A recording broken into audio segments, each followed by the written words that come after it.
ತಾಂತ್ರಿಕ ವರ್ಗದವರಿಗೂ ನಾನು ನಮಸ್ಕಾರಗಳನ್ನ ತಿಳಿಸ್ತಾ, ಇಂದಿನ ಈ ಭಾನುವಾರದ ವಿಷಯ ಕರ್ತವ್ಯದ ನಿಯಮ ಅಂತ ಹೇಳಿ. ಈ ಕರ್ತವ್ಯದ ನಿಯಮವನ್ನ ನಾನು ಆಯ್ಕೆ ಮಾಡಿಕೊಂಡಿರೋದು ಅಧ್ಯಾತ್ಮ ಸಾಧಕರಿಗೆ ಬಹಳ ಚಿರಪರಿಚಿತವಾದಂತಹ ಬೆಸೆಂಟ್ರ ಮೂಲ ಕೃತಿಯಿಂದ ರಚನೆ ಮಾಡಿರುವಂಥ ಎಂ.ಆರ್. ಸುಬ್ಬಯ್ಯನವರು ಅನುವಾದಿತ ಮಾಡಿರುವಂಥ ಉನ್ನತ ಜೀವನದ ನಿಯಮಗಳು.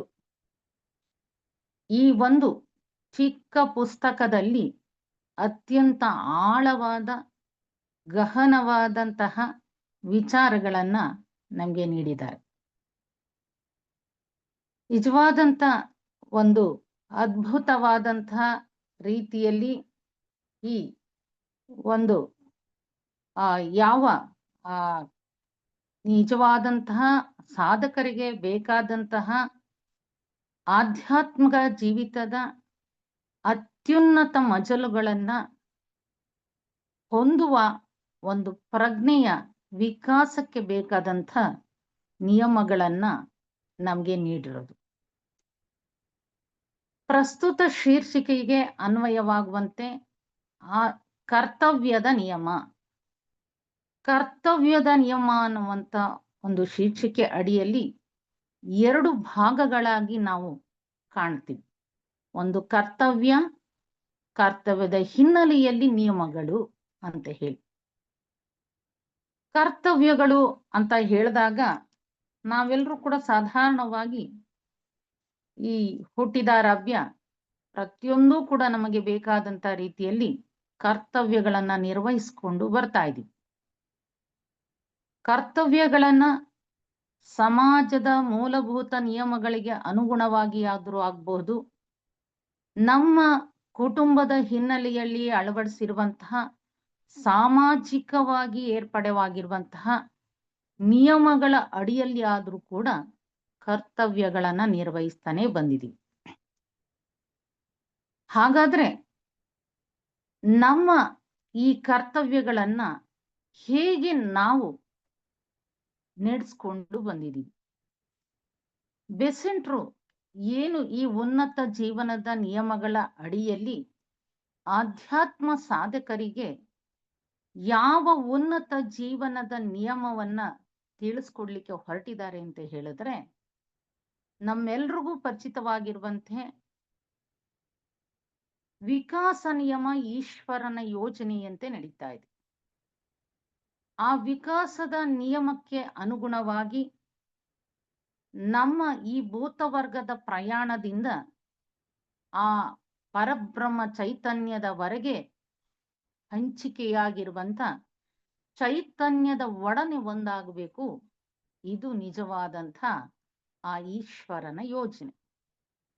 ಆ ಈಶ್ವರನ ಒಂದು ಆ ಚೈತನ್ಯದ ಅಂಶಗಳಾಗಿ ಇಳಿದು ಬಂದಂತಹ ಸಂದರ್ಭದಲ್ಲಿ ನಾವು ಹೇಗೆ ವಿಕಾಸವನ್ನ ಹೊಂದಬೇಕಾಗುತ್ತದೆ?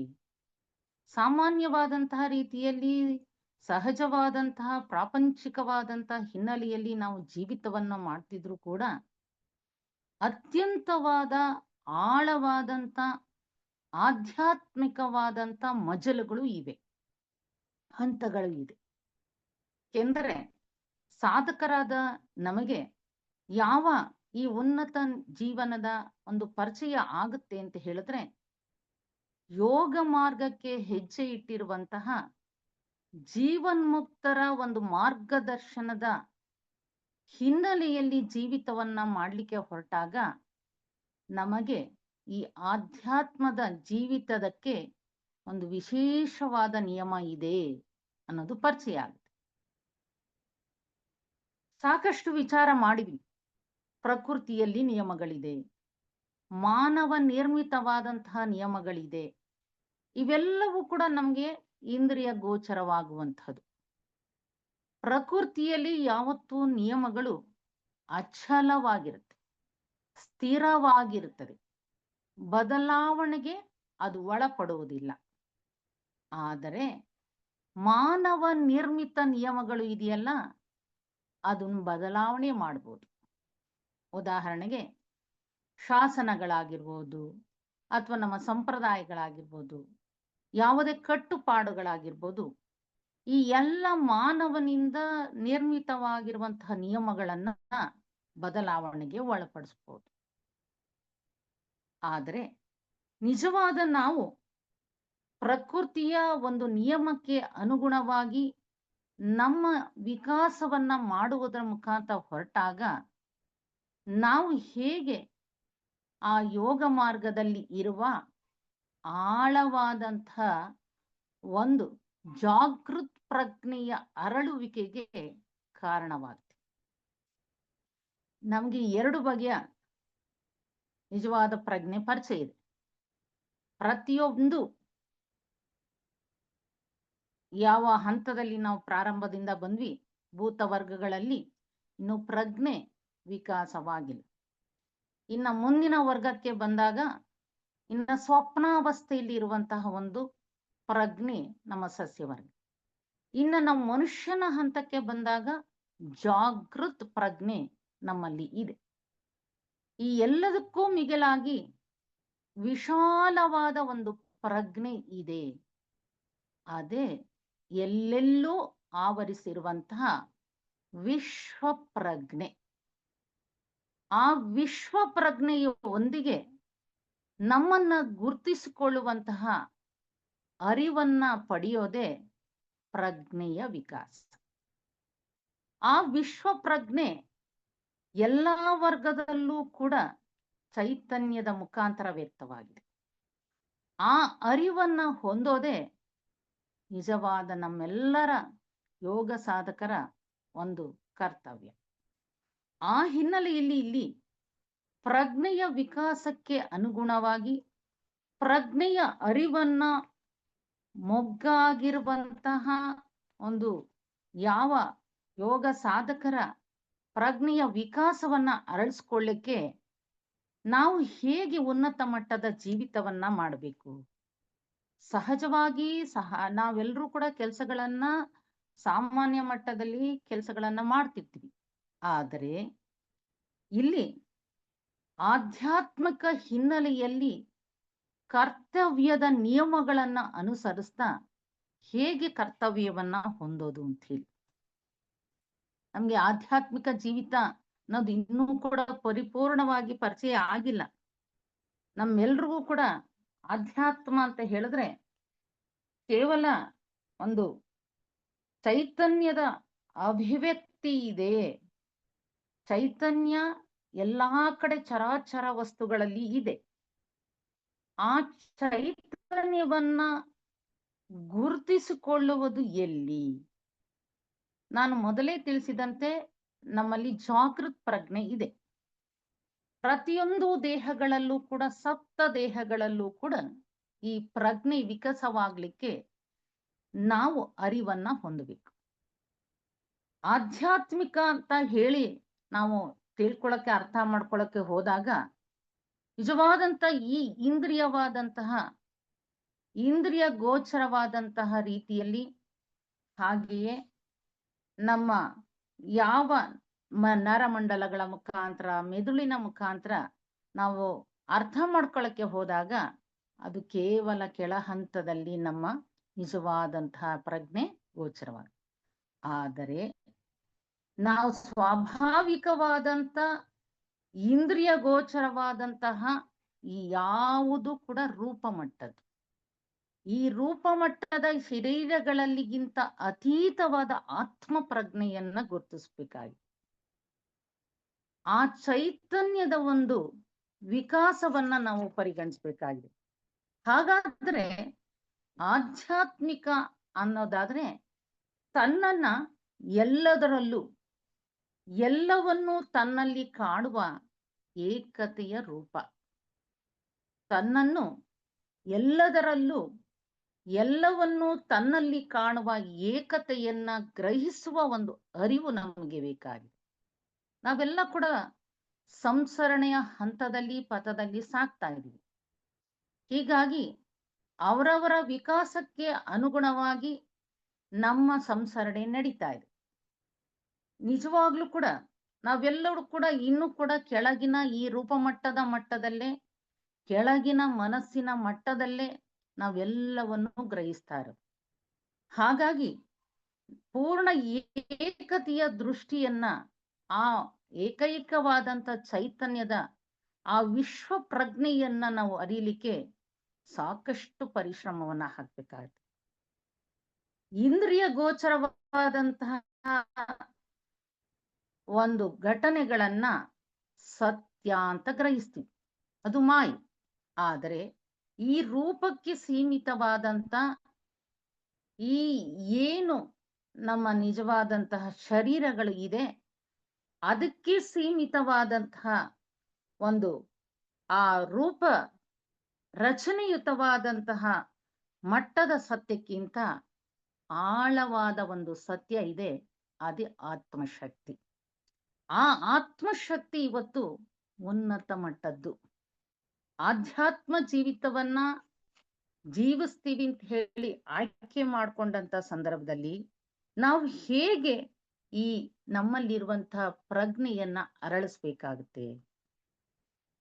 ಸಾಕಷ್ಟು ಎಲ್ಲಕ್ಕಾಗಿ ಎಲ್ಲಾ ಕಡೆ ನಾವು ಜ್ಞಾನಕ್ಕಾಗಿ ಹುಡುಕಾಟವನ್ನ ಮಾಡ್ತೀವಿ. ಜ್ಞಾನಕ್ಕಾಗಿ ಎಲ್ಲೆಲ್ಲೂ ಕೂಡ ಎಲ್ಲಾ ರೀತಿಯ ಜ್ಞಾನವನ್ನು ಹೊಂದಲಿಕ್ಕೆ ನಾವು ಪ್ರಯತ್ನವನ್ನ ಪಡ್ತೀವಿ. ಎಲ್ಲ ಜ್ಞಾನವನ್ನು ಕೂಡ ನಾವು ಪಡಿತೀವಿ. ಆದರೆ ಆ ಏಕೈಕವಾದಂತಹ ಪ್ರಜ್ಞೆಯೊಂದಿಗೆ ಇರುವಂತ ಈ ಏಕತೆಯನ್ನ ಇವತ್ತು ಗ್ರಹಿಸ್ಬೇಕಾಗಿದೆ. ಅದೇ ನಮ್ಮ ನಿಜವಾದಂತ ಉದ್ದೇಶ.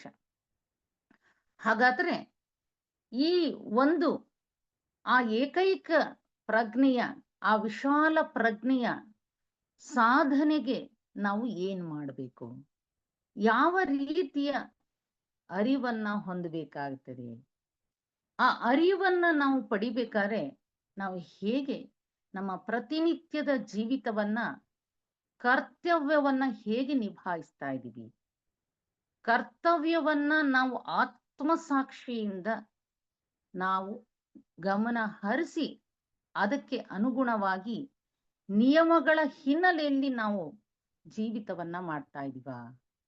ಈ ಆಧ್ಯಾತ್ಮಿಕ ಜೀವನಕ್ಕೆ ಹೋಗ್ಬೇಕು ಅಂತ ಅಪೇಕ್ಷೆ ಪಡ್ತೀವಿ.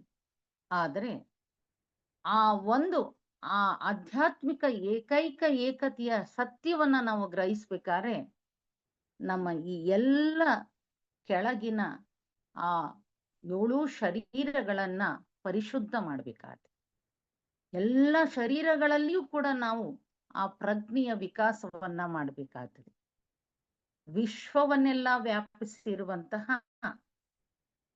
ಆ ವ್ಯಾಪಿಸಿರುವಂತ ಚೈತನ್ಯದ ಅರಿವು ನಮಗೆ ಬರಬೇಕಾದ್ರೆ ನಮ್ಮ ದಿನನಿತ್ಯ ಜೀವಿತದಲ್ಲಿ ನಮ್ಮ ಕರ್ತವ್ಯಗಳನ್ನ ಹೇಗೆ ನಿಭಾಯಿಸ್ಬೇಕಾಗ್ತದೆ. ನಾವು ಎಷ್ಟೋ ಕಡೆ ಈ ಕರ್ತವ್ಯವನ್ನ ಹೇಗೆ ಮಾಡ್ತಾ ಇದ್ವಿ. ಸಹಜವಾಗಿ ಹೇಳ್ತೀವಿ, ನಿಮ್ಮ ಕೆಲಸಗಳನ್ನ ನೀವು ಶುದ್ಧವಾಗಿ ಮಾಡಿ, ಆತ್ಮಸಾಕ್ಷಿಗೆ ಅನುಗುಣವಾಗಿ ನಿಮ್ಮ ಕಾಯಕವನ್ನ ಮಾಡಿ ಅಂತ ಹೇಳ್ತಾರೆ. ಆತ್ಮಸಾಕ್ಷಿಗೆ ವಿರುದ್ಧವಾಗಿ ನೀವು ನಡ್ಕೊಳ್ಳೋಕೆ ಬೇಡ ಅಂತ. ಈ ಆತ್ಮಸಾಕ್ಷಿ ಅನ್ನುವಂಥ ಕನ್ಸೈನ್ಸ್ ಅಂತ ಹೇಳಿ ಒಂದು ಇಂಗ್ಲಿಷ್ ನಲ್ಲಿ ಆ ಪದವನ್ನ ಮಾಡ್ಬೋದು. ಯಾವ ಅರ್ಥದಲ್ಲಿ ಇದನ್ನ ಕರೆದಿದಾರೋ, ಆದ್ರೆ ನಿಜವಾಗಿಯೂ ಕೂಡ ಇದು ಸಂಸ್ಕೃತದ ಆತ್ಮಸಾಕ್ಷಿ ಅಂತ ಏನು ಶಬ್ದವನ್ನ ಗುರುತಿಸ್ತೀವಿ, ಇದಕ್ಕೆ ಸಮಾನವಾದಂತಹ ರೀತಿಯಲ್ಲಿ ಪದಗಳಲ್ಲೇ ನಾವು ಹುಡುಕಾಟವನ್ನ ಮಾಡೋದು ಬೇಡ. ಶಬ್ದಗಳ ಮುಖಾಂತರ ನಾವು ಈ ಒಂದು ಕರ್ತವ್ಯದ ಗುಣವನ್ನ ಅರಿಯೋದು ಬೇಡ. ನಮ್ಮ ಆತ್ಮಸಾಕ್ಷಿಗೆ ಅನುಗುಣವಾಗಿ ನಮ್ಮ ಕರ್ತವ್ಯವನ್ನ ವಿಧೇಯತೆಯಿಂದ ನಿಭಾಯಿಸ್ತಾ ಇದೀವ. ಆ ಒಂದು ಆತ್ಮಶಕ್ತಿ ನಮ್ಮಲ್ಲಿ ಪ್ರಕಾಶಮಾನವಾಗಿ ಜ್ವಾಜಲ್ಯಮಾನವಾಗಿ ಇದೆ.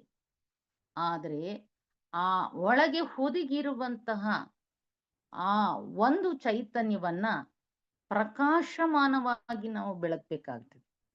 ಆ ಒಂದು ಪ್ರಕಾಶಮಾನವಾಗಿರುವಂತ ಆತ್ಮ ಚೈತನ್ಯವನ್ನ ನಾವು ಬೆಳಗಿಸ್ಬೇಕಾದ್ರೆ ನಮ್ಮ ಜೀವಿತದ ಸಂದರ್ಭಗಳಲ್ಲಿ ಆತ್ಮಸಾಕ್ಷಿಗೆ ಅನುಗುಣವಾಗಿ ನಡ್ಕೊಳ್ತಾ ಇದೀವ ಅನ್ನೋದನ್ನ ನಾವು ಅವಲೋಕನ ಮಾಡ್ಬೇಕಾಗತ್ತೆ. ನೋಡಿ, ಆತ್ಮಸಾಕ್ಷಿ ಅನ್ನುವಂತಹ ರೀತಿಯಲ್ಲಿ ನಾವು ಸಾಕಷ್ಟು ಇದಕ್ಕೆ ಏನು ಅದು ಆತ್ಮಸಾಕ್ಷಿ ಅಂದ್ರೆ ಒಂದು ನಿಜವಾದಂತಹ ರೀತಿಯಲ್ಲಿ ಪರಿಶುದ್ಧವಾದಂತಹ ಉನ್ನತಾತ್ಮನ ಒಂದು ಮನಸ್ಸು ಏನಿದೆ, ಅದ್ರ ಮುಖಾಂತರ ಮತ್ತೊಬ್ಬರಿಗೆ ಸಹಾಯವನ್ನ, ಇನ್ನೊಬ್ಬರಿಗೆ ಅನ್ಯಾಯವಾಗದಂತೆ ಧರ್ಮಯುತವಾಗಿ ನಡ್ಕೊಳ್ಳೋದೇ ಒಂದು ರೀತಿಯಲ್ಲಿ ಆತ್ಮಸಾಕ್ಷಿ ಅಂತ ಹೇಳಿ. ನಾವು ಯಾವಾಗ ಈ ಕೆಳಗಿನ ಮನಸ್ಸಿನಿಂದ ನಾವು ಕರ್ತವ್ಯಗಳನ್ನ ನಿಭಾಯಿಸ್ತಾ ಹೋಗ್ತೀವೋ, ಆಗ ನಾವು ನಮ್ಮ ಸ್ವಾರ್ಥದ ಹಿನ್ನೆಲೆಯಲ್ಲಿ ಜೀವಿತವನ್ನ ಮಾಡ್ತೀವಿ. ಆದ್ರೆ ಇವಾಗ ಯಾಜ್ಞವಲ್ಕರು ಮೈತ್ರೇಯರಿಗೆ ಹೇಳ್ತಾರೆ, ಏನನ್ನ, ಯಾವುದೇ ಒಂದು ವ್ಯಕ್ತಿಯನ್ನ ನೀನು ನಿಜವಾಗ್ಲೂ ಕೂಡ ಪ್ರೀತಿಸುವುದಾದರೆ ಆತನಲ್ಲಿ ಅಡಗಿರುವಂತಹ ಆತ್ಮಕ್ಕೆ ನೀನು ಶರಣ, ಆತ್ಮಕ್ಕೋಸ್ಕರ ಆತನನ್ನ ಗೌರವಿಸು, ಆ ವ್ಯಕ್ತಿಯ ಒಳಗೆ ಇರುವಂತಹ ಆತ್ಮಕ್ಕೆ ನೀನು ಗೌರವವನ್ನ ಕೊಡು ಅಂತ ಹೇಳ್ತಾರೆ. ಹಾಗಾಗಿ ನಾವೆಲ್ಲರೂ ಕೂಡ ವಿಕಾಸದ ಹಂತದಲ್ಲಿ ಯೋಗ ಮಾರ್ಗದ ಶಿಷ್ಯರಾಗಬೇಕು ಅಂತ ಬಯಸ್ಬೇಕಾದಂತ ಸಂದರ್ಭದಲ್ಲಿ ನಮ್ಮ ಜೀವಿತ ಯಾವ ಮಟ್ಟದಲ್ಲಿ ಸುಧಾರಣೆ ಆಗ್ಬೇಕಾಗತ್ತೆ. ಸಾಕಷ್ಟು ಗ್ರಂಥಗಳನ್ನ ನಮ್ಮಲ್ಲಿ ಧರ್ಮ ಗ್ರಂಥಗಳು ಇದೆ. ಸಾಕಷ್ಟು ಧರ್ಮ ಗ್ರಂಥಗಳಲ್ಲೂ ಕೂಡ ಈ ಆತ್ಮಸಾಕ್ಷಿಗೆ ಅನುಗುಣವಾಗಿ ಜೀವಿತವನ್ನ ಮಾಡಿರುವವರ ಕೆಲವು ಉದಾಹರಣೆಗಳನ್ನ ತೆಗೆದುಕೊಂಡಾಗ ಹೇಗೆ ಅವರು ಕರ್ತವ್ಯ ನಿಷ್ಠರಾಗಿ ಜೀವಿತವನ್ನ ಮಾಡೋದು, ಅವ್ರಿಗೆ ಇನ್ನೇನು ಕೂಡ ಬೇರೆದು ಕಾಣ್ತಿರ್ಲಿಲ್ಲ, ಕರ್ತವ್ಯ ಅಷ್ಟೇ. ನನಗೆ ಒಂದು ಕಡೆ ನೆನಪಿಗೆ ಬರ್ತದೆ, ಒಬ್ಬ ದೊಡ್ಡ ಕೋಟೆಯ ಮೇಲೆ ಒಬ್ಬಳು ಹೆಣ್ಣು ಮಗಳು ತನ್ನ ಹಸಿಗೂಸನ್ನ ಕೈಯಲ್ಲಿ ಮನೆಯಲ್ಲಿ ಬಿಟ್ಟು ಬಂದಿರ್ತಾಳೆ. ಹಸಿಗೂಸನ್ನ ಬಿಟ್ಟು ಬಂದ್ರು ಕೂಡ ಆಕೆ ಹೋರಾಟಗಾರ್ತಿ, ಸೈನ್ಯದಲ್ಲಿ ಹೋರಾಟವನ್ನ ಮಾಡ್ತಿರ್ತಾಳೆ. ಕೇವಲ ಕೆಲವೇ ಒಂದು 3 ತಿಂಗಳು 2 ತಿಂಗಳ ಮಗುಗೆ ಆಕೆ ಪೋಷಣೆಯನ್ನು ಕೂಡ ಮಾಡಬೇಕಾಗತ್ತೆ. ಆಗ ಆಕೆಗೆ ಕೊಟ್ಟಿರೋದ ಸಮಯ ಮಗುಗೆ ಏನೋ ಹಾಲನ್ನ ಪೋಷಣೆ ಮಾಡ್ಲಿಕ್ಕೆ ಸುಮಾರು ಕೇವಲ 10 ರಿಂದ 12 ನಿಮಿಷ ಸಮಯ ಕೊಟ್ಟಿರ್ತಾರೆ. ಆ 12 ನಿಮಿಷದಲ್ಲಿ ಆಕೆ ಮನೆಗೆ ಹಿಂತಿರುಗಿ ವಾಪಸ್ಸು ತನ್ನ ಶಿಬಿರಕ್ಕೆ ಬರಬೇಕಾಗತ್ತೆ. ಆಗ ಹಾಗೆ ಅವಳು ಸುಮಾರು ವರ್ಷಗಳ ಕಾಲ ಆ ಜೀವಿತವನ್ನ ಮಾಡ್ತಾಳೆ. ಎಷ್ಟು ಬದ್ಧಳಾಗಿ ಇರ್ತಾಳೆ ಕರ್ತವ್ಯಕ್ಕೇನಕ್ಕೆ, ಸೀದಾ ಹೋಗ್ತಾಳೆ. ತನಗೆ ಯಾವ ಪರಿವೇ ಇಲ್ಲ, ತಾನು ಹೋಗುವ ಜಾಗ ತನ್ನ ಮಗು, ತನ್ನ ಮಗುವಿಗೆ ಉಣಿಸ್ಬೇಕಾದಂತ ತನ್ನ ಕರ್ತವ್ಯ ಅಷ್ಟೇ. ಆ ಬದ್ಧತೆಯ ಹಿನ್ನೆಲೆಯಲ್ಲಿ ಆ ಮಗುವಿಗೆ ಎದುರಿಗೆ ಅವಳು ಬರ್ತಾ ಇರುವಂತ ಸಂದರ್ಭದಲ್ಲಿ ಎಷ್ಟೇ ರೀತಿಯ ನಿಜವಾದಂತ ಒಂದು ನಿಜವಾದಂತ ಸಂದರ್ಭಗಳು ಬರ್ತದೆ. ತೊಂದರೆ ಕೊಡುವಂತದ್ದು ಸಂದರ್ಭಗಳು ಬರ್ಬೋದು, ಅಡೆತಡೆಗಳು ಬರ್ಬೋದು. ಎಲ್ಲವನ್ನು ಪರಿಗಣಿಸೋದೇ ಇಲ್ಲ, ಸೀದಾ ಹೋಗ್ತಾಳೆ ಮನೆಗೆ. ತನ್ನ ಮಗುವಿಗೆ ತನ್ನ ನಿಜವಾದ ಕರ್ತವ್ಯಕ್ಕೆ ಅನುಗುಣವಾಗಿ ಮಗುವಿಗೆ ಹಾಲನ್ನ ಕೊಡ್ತಾಳೆ. ಪುನಃ ಆ ಸಮಯ ಏನು ಕೊಟ್ಟಿದ್ರು ಅದಕ್ಕೆ ಹೋಗಿ ಅನುಗುಣವಾಗಿ ಅಲ್ಲಿ ಸಮಯಕ್ಕೆ ಸಿದ್ಧಳಾಗ್ತಾಳೆ.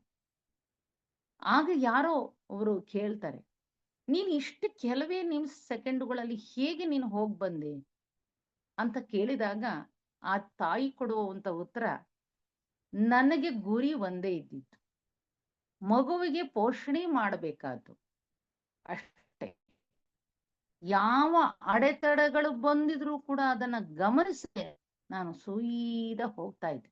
ಎಷ್ಟೇ ವೆಹಿಕಲ್ಸಿನ ಆರ್ಭಟ ಇರ್ಬೋದು, ಯಾವುದೇ ವ್ಯಕ್ತಿಗಳ ತೊಂದರೆ ಇರ್ಬೋದು, ಸೀದಾ ಬರ್ತಾ ಇದ್ಲು. ಅವನ್ನೆಲ್ಲ ಆಕೆ ಪರಿಗಣಿಸದೆ ಅಷ್ಟೇ ಅವಳಿಗೆ ಇದ್ದಿದ್ದು ಗಮನ. ಆ ಹಿನ್ನೆಲೆಯಲ್ಲಿ ಹೋಗ್ತಿದ್ಲು, ಬರ್ತಿದ್ಲು.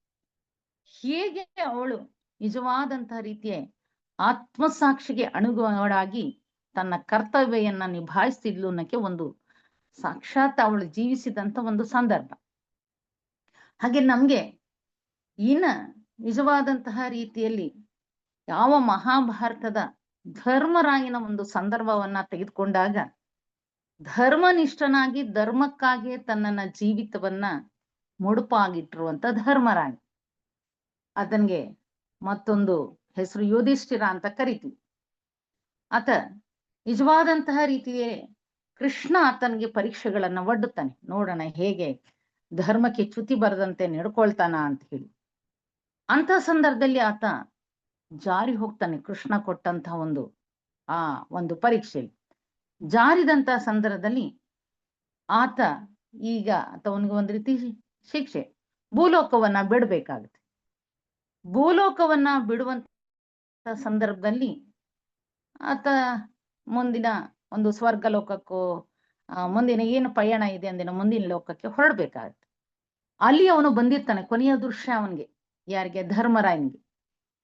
ಆ ನಿಜವಾದಂತಹ ದೇವತೆಗಳ ಅರಸನಾದಂತ ಇಂದ್ರನೇ ಈ ಒಂದು ರಥದಲ್ಲಿ ಕೂತ್ಕೊಂಡು ಅವನನ್ನ ಆಹ್ವಾನಿಸಿ, ನೋಡಪ್ಪ, ನಿನ್ನನ್ನು ಆಚೆ ಕಡೆಗೆ ಕಳಿಸ್ಬೇಕು, ಈಗ ನೀನು ಹೊರಡಬೇಕಾಗತ್ತೆ, ನೀನು ಒಬ್ಬನೇ ಹೊರಡ್ಬೇಕಾದ್ದು, ನೀನು ಒಬ್ಬನೇ ಬಂದಿಲ್ವಲ್ಲ, ನಿನ್ನ ಜೊತೆ ನಿಜವಾದಂತಹ ಬೇಟೆ ನಾಯಿಯನ್ನು ಕೂಡ ಕರ್ಕೊಂಡು ಬಂದಿದೆಯಲ್ಲ, ಅಲ್ಲಿ ಮುಂದಿನ ನಿನ್ನ ಪ್ರಯಾಣಕ್ಕೆ ಒಬ್ಬರಿಗೆ ಮಾತ್ರ ಪ್ರವೇಶ ಅಂತ ಹೇಳಿದಾಗ ಧರ್ಮರಾಯ ಏನ್ ಹೇಳ್ತಾನೆ, ಸ್ವರ್ಗದಲ್ಲಿ ಇಂದ್ರ ಹೇಳುವಂಥದ್ದು, ಸ್ವರ್ಗದಲ್ಲಿ ನಾಯಿಗಳಿಗೆ ಪ್ರವೇಶ ಇಲ್ಲ, ನಿನ್ನ ಒಬ್ಬನಿಗೆ ಮಾತ್ರ ಅವಕಾಶ ಅಂತ ಹೇಳಿ ಇಂದ್ರ ಉತ್ತರ ಕೊಟ್ಟಾಗ ಯುಧಿಷ್ಠಿರ ನಿರಾಶೆ ಆಗ್ಲಿಕ್ಕೆ ಸಾಧ್ಯನೇ ಇಲ್ಲ.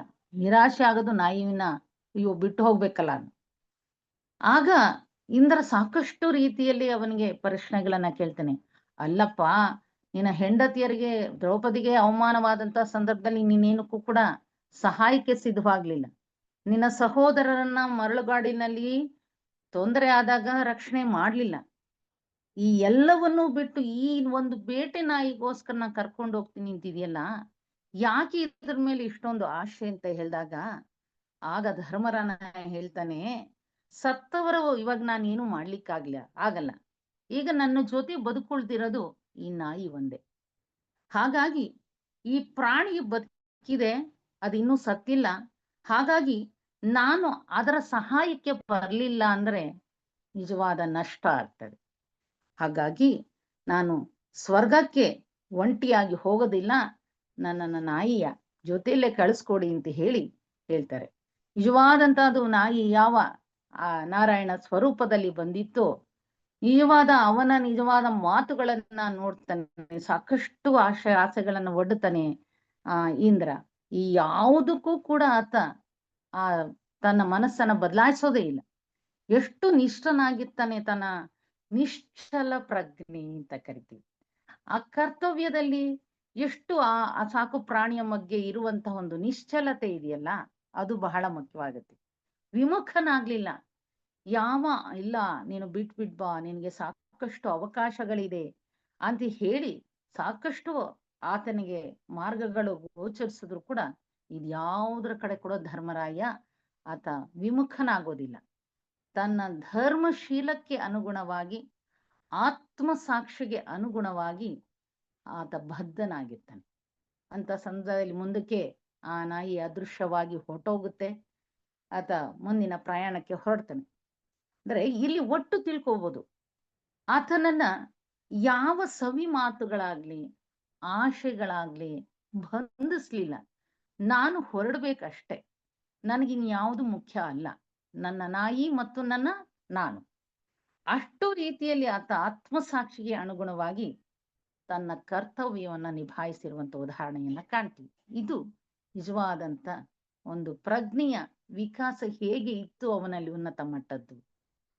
ಈ ಕೆಳಗಿನ ಆಶೆಗಳಿಗೆ, ಇಂದ್ರಿಯಗಳಿಗೆ ಆತ ಸೋತು ಹೋಗ್ಲಿಲ್ಲ. ಆ ಒಂದು ಬುದ್ಧಿಮಟ್ಟದ ಪ್ರಜ್ಞೆ ಏನಿತ್ತು, ಏಕೈಕವಾದ ನಿಶ್ಚಲವಾದ ಸ್ಥಿರತೆ ಇತ್ತು. ಹಾಗೆ ನಿಜವಾದಂತ ಮತ್ತೊಂದು ನಾವು ಉದಾಹರಣೆಯನ್ನ ತೆಗೆದುಕೊಂಡ್ರೆ ಬಲಿಚಕ್ರವರ್ತಿಯನ್ನ ಕಾಣ್ಬೋದು. ಬಲಿಚಕ್ರವರ್ತಿಗೂ ಕೂಡ ಒಂದು ತನ್ನ ಅವಿಧೇಯತೆಗಾಗಿ ಒಂದು ಪರೀಕ್ಷೆಯನ್ನ ಒಡ್ತಾನೆ. ಆಗ ಆತನ ಮುಂದೆ ಒಬ್ಬ ಕುಬ್ಜ ಬಂದು, ನಾನು ಯಜ್ಞಕ್ಕೋಸ್ಕರ ನನಗೆ ಜಾಗ ಬೇಕಾಗಿದೆ ಎಂದಾಗ ನಿಜವಾಗ್ಲೂ ಕೂಡ ಆತ ಭೂಮಿ ಮತ್ತು ಆಕಾಶಕ್ಕೆ ಒಂದೊಂದು ಹೆಜ್ಜೆ ಇಟ್ಟು ಇನ್ನೊಂದು ಎಲ್ಲಿ ಇಡ್ಲಿ ಎಂದಾಗ ನನ್ನ ಎದೆಯ ಮೇಲೆ ಇಡು ಅಂತ ಹೇಳಿ ಇಡಿಸ್ಕೊಳ್ತಾನೆ. ಆಗ ನೋಡಿ, ಎಲ್ಲೆಡೆಗಳಿಂದನೂ ಕೂಡ ಆತನಿಗೆ ಇದು ಸರಿಯಲ್ಲ, ಇದು ಮೋಸ ಅನ್ನುವಂತ ರೀತಿಯ ಅದು ಬರುತ್ತೆ. ಒಪ್ಕೋಬೇಡ ನೀನು ಹಾಗೆ ಅಂತೇಳಿ. ಆದ್ರೆ ನಿಜವಾಗ್ಲೂ ಕೂಡ ಈತ ವಿಚಲಿತನಾಗೋದಿಲ್ಲ ಬಲಿ. ಆಗ ಆ ವಿಷ್ಣು ಆತನಿಗೆ ಸಾರಿ ಸಾರಿ ಹೇಳ್ತಾನಂತೆ, ಈತನೇ ಮುಂದಿನ ಕಲ್ಪದಲ್ಲಿ ದೇವತೆಗಳಿಗೆ ಚಕ್ರವರ್ತಿ ಆಗ್ತಾನೆ ಅನ್ನುವಂತ ಒಂದು ವಿಚಾರವನ್ನ ಅಲ್ಲಿ ತಿಳಿಸ್ತಾರೆ. ಅಂದ್ರೆ ಇದು ಒಟ್ಟು ಎಲ್ಲಿ ಸತ್ಯವನ್ನ ಆರಾಧಿಸ್ತೀವೋ, ಧರ್ಮವನ್ನ ರಕ್ಷಣೆ ಮಾಡ್ತೀವೋ, ಕರ್ತವ್ಯ ನಿಷ್ಠೆಯಿಂದ ನಾವು ಹೊರಡ್ತೀವೋ, ಆಗ ಮುಂದಿನ ಹಂತಗಳ ಒಂದು ಪ್ರಜ್ಞೆಯ ವಿಕಾಸವಾಗ್ತದೆ. ಹೀಗೆ ಸಾಕಷ್ಟು ರೀತಿಯಲ್ಲಿ ನಮ್ಗೆ ಆತ್ಮಸಾಕ್ಷಿಗೆ ಅನುಗುಣವಾಗಿ ಕರ್ತವ್ಯ ನಿಷ್ಠೆಯನ್ನು ಮಾಡ್ತಿರುವಂತ ಸಾಕಷ್ಟು ಉದಾಹರಣೆಗಳಿವೆ. ಅದು ಪ್ರಸ್ತುತ ನಾವು ಹೇಗೆ ನಮ್ಮ ಜೀವಿತದ ನಡುವೆ ಕರ್ತವ್ಯನ ನಿಭಾಯಿಸ್ಬೇಕಾಗತ್ತೆ ಅನ್ನೋದು ನಮ್ಗೆ ಪ್ರಜ್ಞೆಯ ವಿಕಾಸ ನಾವು ಹಂತ ಹಂತವಾಗೂ ಆಗ್ಬೇಕು. ಈ ಕೆಳ ಮನಸ್ಸು ಎಷ್ಟೇ ರೀತಿಯಲ್ಲಿ ನಮ್ಗೆ ಆಕರ್ಷಣೆ ಮಾಡಿದ್ರು ಕೂಡ, ಯಾವ ಆಸೆ ಆಕಾಂಕ್ಷೆಗಳು ಕೂಡ ಮುಂದೆ ಬಂದ್ರು ಕೂಡ ವಿಮುಖರಾಗದೆ, ನೋಡಿ ಸಾಕಷ್ಟು ಭ್ರಷ್ಟಾಚಾರವನ್ನ ಇವತ್ತು ಕಾಣ್ತಾ ಇದ್ವಿ. ಅದ್ ಯಾವ ಆಶೆ ಆಕಾಂಕ್ಷೆಗಳಿಗೂ ಕೂಡ ನಾವು ಬಲಿಯಾಗದೆ, ನಾವು ನಿಜವಾದ ನಮ್ಮ ಆ ಯೋಗ ಮಾರ್ಗದ ಏಕೈಕ ಚೈತನ್ಯದ ಕಡೆಗೆ ಹೆಜ್ಜೆಯನ್ನ ಇಡ್ಲಿಕ್ಕೆ ಹೊರಟಾಗ ನಮ್ಮ ನಿಜವಾದ ಅರಿವು ನಮ್ಮಲ್ಲಿ ಮೂಡುತ್ತದೆ. ಹಾಗಾದ್ರೆ ಪ್ರತಿಯೊಂದು ಹಂತದಲ್ಲೂ ಕೂಡ ವಿಕಾಸ ಯೋಜನೆ ಬಹಳ ಬೃಹತ್ತಾದಂಥದ್ದು. ಈಶ್ವರನ ಯೋಜನೆ ಅನ್ನೋದು ಗೊತ್ತಿದೆ. ಎಲ್ಲಾ ಕೂಡ ಪ್ರತಿಯೊಂದು ಕೂಡ ಬೆಳವಣಿಗೆಯನ್ನು ಹೊಂದುತ್ತಾ ಇದೆ. ಪ್ರತಿಯೊಬ್ಬರು ಕೂಡ ಅವರವರ ಹಂತದಲ್ಲೇ ಕರ್ತವ್ಯಗಳನ್ನ ಮಾಡ್ತಾ ಇದ್ದಾರೆ. ಒಬ್ಬ ಕಾಡು ಮನುಷ್ಯ ಆಗಿರ್ಬೋದು, ಒಬ್ಬ ಸುಸಂಸ್ಕೃತ ಆಗಿರ್ಬೋದು, ಬಹಳ ದೊಡ್ಡ ನಿಷ್ಠಾವಂತ ಬೋಧಕ ಆಗಿರ್ಬೋದು, ಅಥವಾ ಒಬ್ಬ ವರ್ತಕ ಆಗಿರ್ಬೋದು, ಎಲ್ಲವನ್ನೂ ಕೂಡ ತನ್ನ ಕೆಲಸಗಳನ್ನ ತನ್ನ ಜೀವಿತಕ್ಕೋಸ್ಕರ ಮಾಡ್ತಾ ಇದ್ದಾನೆ. ಆದರೆ ಆತ ತಮ್ಮ ಕರ್ತವ್ಯನ ಯಾವ ರೀತಿ ಮಾಡ್ತಾ ಇರ್ತಾರೆ, ಅಲ್ಲಿ ಬಹಳ ಮುಖ್ಯವಾಗಿ ನಾವು ಗಮನಿಸ್ಕೊಳ್ಬೇಕಾದ ಪ್ರತಿಯೊಬ್ಬರ ಸಂಸ್ಮರಣೆ ಆಗ್ಬೇಕಾಗಿದೆ. ಆ ಪ್ರಜ್ಞೆಯ ಅರಿವನ್ನ ನಾವು ಅರಿವನ್ನ ತಿಳ್ಕೊಳ್ಬೇಕಾಗಿದೆ. ಹಾಗಾಗಿ ನಾವು ಏನ್ ಮಾಡ್ಬೇಕು, ನಮ್ಮಲ್ಲಿ ಎಷ್ಟೆಷ್ಟು ಶಕ್ತಿ ಸಾಮರ್ಥ್ಯಗಳಿದೆಯೋ ಅದನ್ನ ಪರಿಶೀಲಿಸ್ಕೊಳ್ಬೇಕು. ಸತ್ಯಕ್ಕೆ ನಾವು ಬಾಗಬೇಕೇ ವಿನಃ ಯಾವ ಆಮಿಷಗಳಿಗೂ ಇಂದ್ರಿಯಗಳಿಗೂ ಕೂಡ ನಾವು ಒಡ್ಡಬಾರದು. ನಮ್ಮಲ್ಲಿ ಇರುವಂತಹ ಯಾವ ದೌರ್ಬಲ್ಯಗಳಿರ್ತದೆ, ಕೊರತೆಗಳಿರ್ತದೆ, ಈ ಎಲ್ಲವನ್ನು ಕೂಡ ಅಧ್ಯಯನ ಮಾಡೋದನ್ನ ಮೊದಲು ಪ್ರಾರಂಭ ಮಾಡಬೇಕು. ಎಲ್ಲೋ ಒಂದು ಸಣ್ಣ ಪ್ರಮಾಣದಲ್ಲಿ ಮಾಡ್ಬಿಟ್ನಪ್ಪ ನಾನು, ಆ ಒಂದು ಲಾಭ ತಗೊಂಡ್ಬಿಟ್ಟೆ, ಅಯ್ಯೋ ಏನ್ ಮಹಾ ಬಿಡು ಇದೇನ್ ಮಾಡೋದು, ಎಲ್ಲೋ ಒಂದು ಸಣ್ಣ ಕಸ ತಗೊಂಡ್ ಬಂದದ್ದು ನಾನು ಈಚೆಗೆ ಬಿಸಾಕದ್ನಪ್ಪ, ನಮ್ಮ ಮನೇಲಿ ಇದು ಕಸನ ನಾನು ರೋಡ್ಗೆ ಹಾಕದೆ, ಅದು ತಪ್ಪೆ ಅನ್ನುವಂತ ರೀತಿಯಲ್ಲಿ ನಾವು ಯಾವುದನ್ನು ವಹಿಸ್ಕೊಳ್ಬಾರ್ದು. ಎಲ್ಲೆಲ್ಲಿ ನಮ್ಮ ಸಣ್ಣ ಸಣ್ಣ ಕೊರತೆಗಳಿದೆ ಆ ದೌರ್ಬಲ್ಯಗಳನ್ನ ನಾವು ಸರಿಪಡ್ಕೊಳ್ತಾ ಪರಿಶುದ್ಧರಾಗ್ಬೇಕು. ಕರ್ತವ್ಯ ವಿಮುಖರಾಗಬಾರದು. ವಿಕಾಸದ ಎಲ್ಲಾ ಹಂತಗಳಲ್ಲೂ ಎಲ್ಲ ಪರಿಸ್ಥಿತಿಗಳಲ್ಲೂ ಕೂಡ ಧರ್ಮ ಒಂದೇ ಆಗಿರುತ್ತೆ. ಧರ್ಮ ಒಂದೇ, ನಿಯಮ ನೀವು ಬದಲಾಯಿಸ್ಕೊಳ್ತಾರೆ. ಹಾಗಾಗಿ ಆ ಧರ್ಮಕ್ಕೆ ಅನುಗುಣವಾಗಿ ನಾವು ಹೊರಟಾಗ ನಿಜವಾದ ಆ ಸತ್ಯ ನಮ್ಗೆ ಆತ್ಮಶಕ್ತಿಯ ವಿಕಾಸ ಪರಿಚಯ ಆಗ್ತದೆ. ಇದು ಎಲ್ಲವನ್ನು ಕೂಡ ಸರ್ವೇ ಸಾಮಾನ್ಯ ಅಂದ್ರೆ ಕರ್ತವ್ಯಕ್ಕೆ ಬದ್ಧರಾಗಿ, ಬರೀ ನಾವು ಬೋರ್ಡ್ಗಳಲ್ಲಿ ಶಬ್ದಗಳಲ್ಲಿ ಬದ್ಧರಾಗಿ ಅಂತ ಕೇಳ್ತೀವಿ ನೋಡ್ತೀವಿ, ಇದು ಅಲ್ಲ. ಈ ಎಲ್ಲರ ಒಂದು ನೋಡಿ ಹಿನ್ನೆಲೆ, ನಮ್ಮ ಪುರಾಣಗಳಾಗಿರ್ಬೋದು, ಅವರ ಚಕ್ರವರ್ತಿಗಳು, ಈ ಯಾವುದೇ ಒಂದು ಸಂದರ್ಭಗಳಲ್ಲಿ ಎಷ್ಟು ಅವರು ಧರ್ಮವನ್ನ ಬಿಡದೆ ಧರ್ಮಕ್ಕೆ ನಿಷ್ಠರಾಗಿ ಇದ್ದಂಥವ್ರು ಅಂತ ಹೇಳಿ. ಹಾಗಾಗಿ ನಮ್ಮ ದಿನನಿತ್ಯದಲ್ಲಿ ನಾವು ಕರ್ತವ್ಯಗಳಲ್ಲಿ ಏನ್ ಮಾಡ್ತಾ ಇದೀವಿ, ಹೋರಾಟವನ್ನ ಮಾಡ್ತಾ ಇದೀವಿ. ನಮ್ಮ ಕರ್ತವ್ಯಗಳನ್ನ ಮಾಡ್ತಾ ಇದೀವಿ. ಬಹಳ ಚಾಚು ತಪ್ಪದಂತೆ, ಹೌದಪ್ಪ ನಾನು ಯಾರಿಗೂ ಮೋಸ ಮಾಡಲ್ಲ, ನಾನು ನನ್ನ ಮನಸ್ಸಿಗೆ ನಾನು ಮೋಸ ಮಾಡ್ಕೊಳ್ಳಲ್ಲ, ಹೀಗೆ ನಾವು ಎಲ್ಲವನ್ನೂ ಕೂಡ ಬಾಯಿಪಾಠದಲ್ಲಿ ಹೇಳ್ತೀವಿ. ಆದ್ರೆ ನಾವು ಹೇಗೆ ಮಾಡ್ತಾ ಇದ್ವಿ, ಕೆಲವೊಮ್ಮೆ ಈ ಕೆಳ ಮನಸ್ಸಿನ ಆಮಿಷಗಳಿಗೆ ಒಂದಾಗಿ ಸ್ವಾರ್ಥಕ್ಕೆ ನಾವು ದಾಸರಾಗಿ ನಮ್ಮನ್ನ ಬಲಿ ಕೊಡ್ತಾ ಇದ್ವಿ. ನಾವು ಹೇಗೆ ಅಂದ್ರೆ ಕೆಲವೊಮ್ಮೆ ಮೋಹಕ್ಕೆ ಒಳಗಾಗ್ತೀವಿ. ಹೇಗೆ ಅಂದ್ರೆ ಕಂಗೆಟ್ಟ ಅರ್ಜುನನ ಹಾಗೆ. ಆ ಕುರುಕ್ಷೇತ್ರ ಯುದ್ಧದಲ್ಲಿ ಆತ ಏನಪ್ಪಾ ಮಾಡೋದು, ನನ್ನ ಹಿರಿಯರ ಮುಂದೆ ನಾನು ಹೇಗೆ ಹೋರಾಟ ಮಾಡೋದು, ನಾನು ಹೇಗೆ ನಿಜವಾಗ್ಲೂ ಕೂಡ ಇವರ ಮುಂದೆ ಹೋರಾಟ ಮಾಡೋದು. ಹಾಗೆ ನಾವು ಸಾಕಷ್ಟು ಕೂಡ ಈ ಕೆಳ ಮನಸ್ಸು ಮೇಲ್ ಮನಸ್ಸು ದ್ವಂದ್ವದ ಮುಖಾಂತರ ಹೋರಾಟವನ್ನ ಮಾಡ್ತಾರೆ. ಇದು ಸರಿನಾ, ಅದು ಸರಿನಾ. ಆದ್ರೆ ಅಲ್ಲಿ ಇನ್ನೊಂದು ಇದೆಯಲ್ವಾ, ವಿವೇಕ, ಅರಿವು. ಆ ವಿವೇಕವನ್ನ ಬಳಸಿ ನಿಜವಾದ ಪ್ರಜ್ಞೆಯ ವಿಕಾಸವನ್ನ ಮಾಡಬೇಕು. ಯಾವುದು ಎಲ್ಲರಿಗೆ ಒಪ್ಪುವಂಥದ್ದು, ಎಲ್ಲರಿಗೂ ಸಹಾಯಕವಾಗುತ್ತೆ. ಆ ಒಂದು ಧರ್ಮದ ವಿಚಾರವನ್ನ ಗಮನದಲ್ಲಿ ಇಟ್ಕೊಂಡಾಗ ಆ ವಿವೇಕದ ದೃಷ್ಟಿಗೆ ಅನುಗುಣವಾಗಿ ಕರ್ತವ್ಯವನ್ನ ನಿರ್ವಹಿಸೋದನ್ನ ಕಲಿಬೇಕು. ಬಹಳ ಕಷ್ಟದ ಕೆಲಸ, ಒಪ್ಕೊಳ್ಳೋಣ. ಆದ್ರೂ ಕೂಡ ಯಾವುದೇ ಆಮಿಷಗಳಿಗೆ ನಾವು ಬಲಿಯಾಗದೆ ನಮ್ಮ ಆತ್ಮಸಾಕ್ಷಿಗೆ ಅನುಗುಣವಾಗಿ ಕರ್ತವ್ಯವನ್ನ ಮಾಡಬೇಕಾಗುತ್ತೆ. ಅಂದ್ರೆ ಆಧ್ಯಾತ್ಮದ ಜೀವಿತದಲ್ಲಿ ಆ ಒಂದು ನಿಜವಾದ ವಿಶ್ವಾತ್ಮನಲ್ಲಿ ಒಂದಾಗಬೇಕು ಹೊರಟಾಗ ತಪ್ಪು ದಾರಿಗೆ ಹೆಜ್ಜೆಯನ್ನ ಇಡ್ತೀವಿ. ಎಷ್ಟೋ ಕಡೆ ಅಪಜಯಗಳಾಗ್ತದೆ.